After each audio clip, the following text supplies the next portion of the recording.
what the fuck? Yeah, thank you. I love that Shit. question. No, I love the question. And look, it's a combination of, and I like to be really honest about this part of my story because when I got sober finally at 29 years old,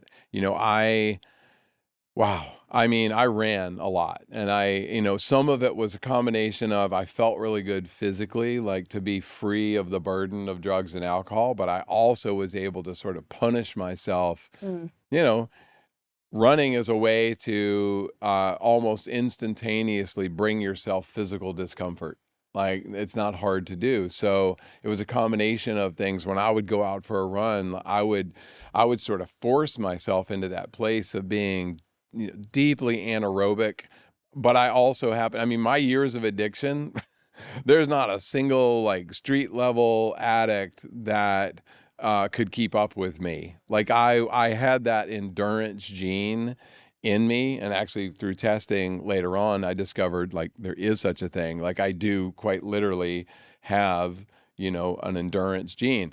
Sorry. Doesn't mean that that's for sports. It's actually endurance is endurance, Sure, period. And so regardless. whether it was drugs and alcohol or running or another sport or whatever. What I discovered was I was really good at perseverance. And when that thing for most people like hits, and the same thing is true with drugs, when that moment of where it's obvious to anybody within 100 miles, you should stop. Mm.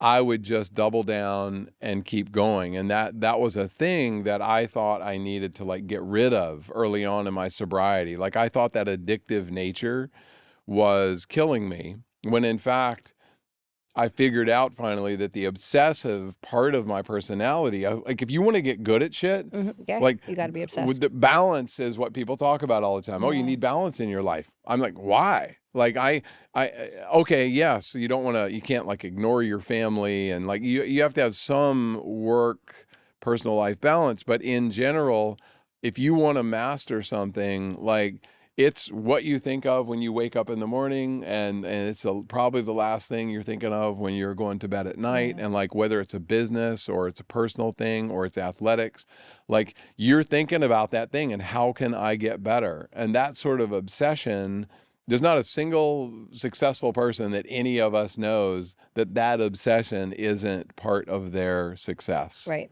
No, I agree. I mean, but would you consider that running was at maybe in the beginning, like you were running away from essentially dealing with yourself, like having a, really turning internal to go, what the fuck? Yeah. Like this is so, and then it became an obsession, and then you became really good at it. You've ran across the Sahara. This man has basically gone over to Everest, and we'll talk about the 5.8 method, in a minute, but like, it had to, at what point did you say to yourself, look in the mirror and go, enough? Yeah. You know what's interesting though about running for me, and I made a commitment when I got sober. My son had been born, my first son, and like I knew that I wanted.